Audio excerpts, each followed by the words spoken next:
Most high producing agents don't lose control of their time because they're lazy. They actually lose control because they're successful. Well, what do you mean? Yes, I said that right. Because they're usually busy all day, but they're not anchored to the few things that actually produce income. They don't have protected lead generation time, or they're not leveraging systems, tools, or people. When everything runs through you, your calendar runs you. So you may be busy with work, but you're not necessarily doing income producing things. Let's talk about how we can fix that. Let's get it. Stay tuned.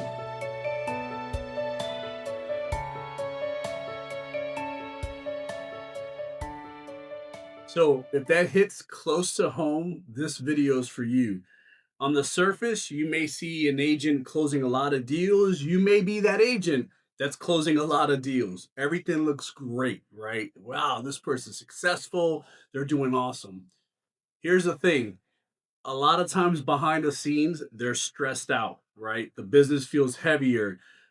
They're more reactive. There may not be the best customer service agent there is, right? Everything is harder to control. You may see, wow, this person is doing great, but on the back end, they could be falling apart. They could be in a bad mindset area. They may not have a balance of, me time, family time, and income producing time. So here's the real problem. Um, High producing agents don't actually have a time problem. Like, for example, it's not that I don't have enough time of the day, is they have a focus problem and or a leverage problem. So let me give you an example. You may get a text while you're in income producing activity. You may feel, well, I got to respond to that text. I get a phone call, I get an email. And what happens as we get busier doing, our one thing, our lead generation, there's going to be a lot of byproducts that happen from that. There's going to be more calls, more emails, more texts. And if you're not controlling your calendar and bunkering down and saying, you know what, from this time to this time, like I did in the other video, I talked about daily schedule. If I'm not focused focusing on what I'm supposed to be doing during this time and I'm answering texts, I'm answering emails, I'm not focusing on that income producing activities. Now, I'm not saying those texts or emails or calls are not important, but that is not the time to answer, right? Every request from a client, or it could be from a lender, from a title, from whatever it is, it feels like it needs personal attention. They want me only to answer, right? Sometimes agents get that. It's like, no, they don't want an admin, they want me to respond. Again, our job is to look for business, right? Is to build relationships, strengthen relationships, with the byproduct being leads. And if we're trying to do everything because we feel that, one, I can do it the best myself, or I'm just trying to be in control, we're not really focusing on what we should be doing, right?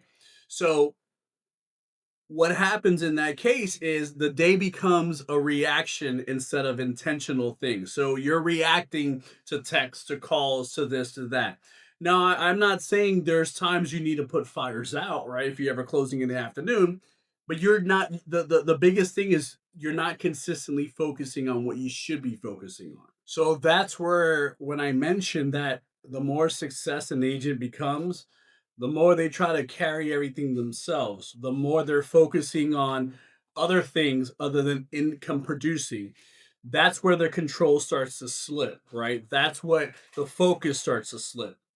So, with that being said, here's a hard truth most agents don't want to admit.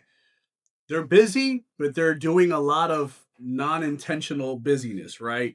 We don't want to mistake movement for achievement. There's five things your business should be based on and what you should be doing. So the first thing is lead generation and lead follow up. That's what we need to be doing all the time. That's the number one thing, number one priority. Second thing, appointments, whether they're consultations, buyer appointments, listing appointments, putting someone with a lender. That's the second thing. Again, priority. The first thing is a lead generation, lead follow up. Then it moves into appointments, right? That's the second thing we're doing. Third thing is we're either showing property, or if we're on the listing side, we're getting a listing ready. Fourth thing, making offers or receiving offer, depending if you're a buyer's agent or a listing agent. And then the fifth thing is negotiating. Those are the five things, even when we're getting busy and we're doing deals, those five things come before anything else, right?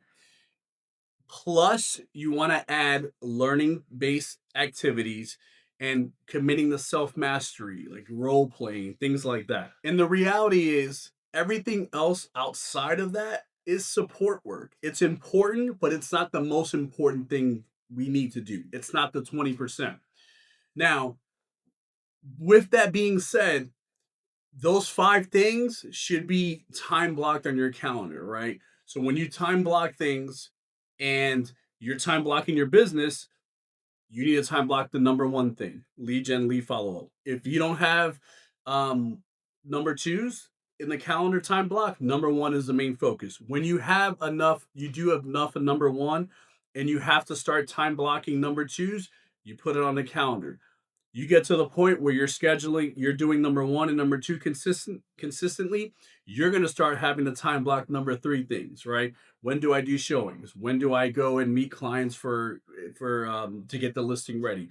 All those things should be time blocked.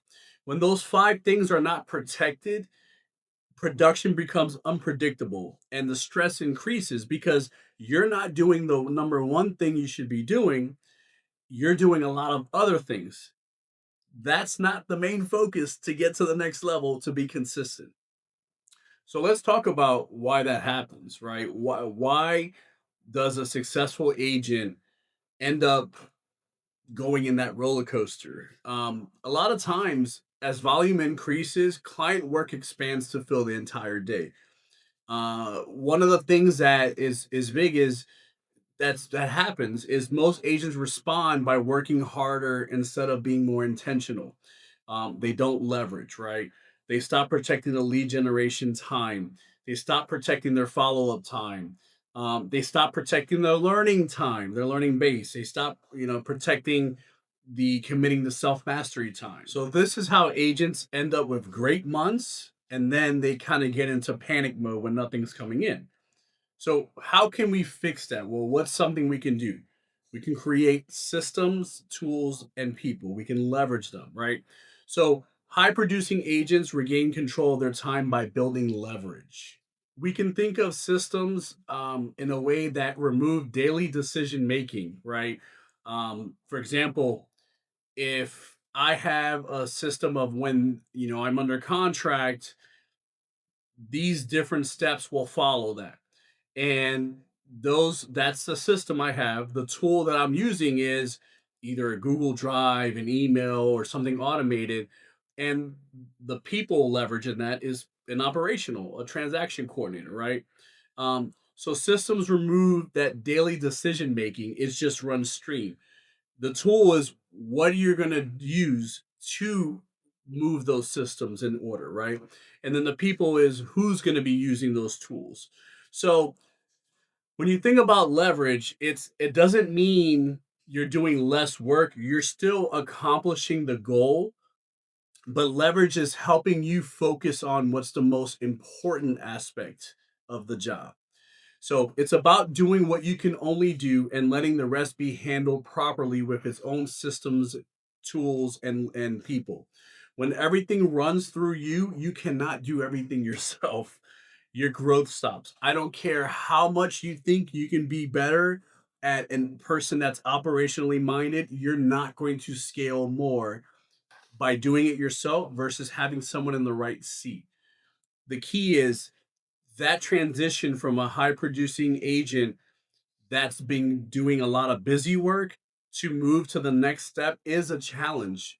You have to learn how to hire the right person, how to hire slow, how to let someone go quickly if need be, someone that aligns with your culture, your values, your vision, someone that's going to lead, an operational minded person that's going to lead. That is going to be the bulk of your work is operational.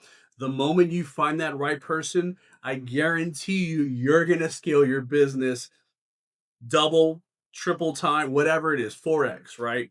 So when leverage is in place, time opens up. And when you're able to time block better, flexibility happens. So when agents who regain control of their time, they stop kind of operating as what we call firefighters, right? Where they're just putting out fires, right? Now, like I said, sometimes you got to do what you got to do if a deal is about to close and it's not working. Um, Closing date and there's a fire. We call it putting fires out. But when you start shifting to that operator mindset, that business owner mindset, you start focusing on what's the most income producing thing. Their schedule protects income producing activities. Their schedule protects relationships, that are important to them. Their schedule protects when it's time for me to learn, when it's time for me to practice role play and committing to self mastery. Their schedule protects their schedule is protected because they're leveraging system tools and people as well. Structure creates freedom and leverage creates scale. Remember that. If you're producing, but you feel like your time is slipping away, you feel like you're not in the path to continue to grow or stay consistent, it's not because you're failing. It's because your business outgrew how you're operating it. It's because you don't have enough systems in place. You're not focusing on the right thing. If you want to see how I design a daily schedule that protects income producing work and life balance and builds leverage through systems, tools, and people, let me know. I'm going to include the Calendly link on the bottom. Book a call, comment, subscribe, like if you think, if this is a value or if you may benefit, someone may benefit from this video, share it as well. Until the next time, let's get it.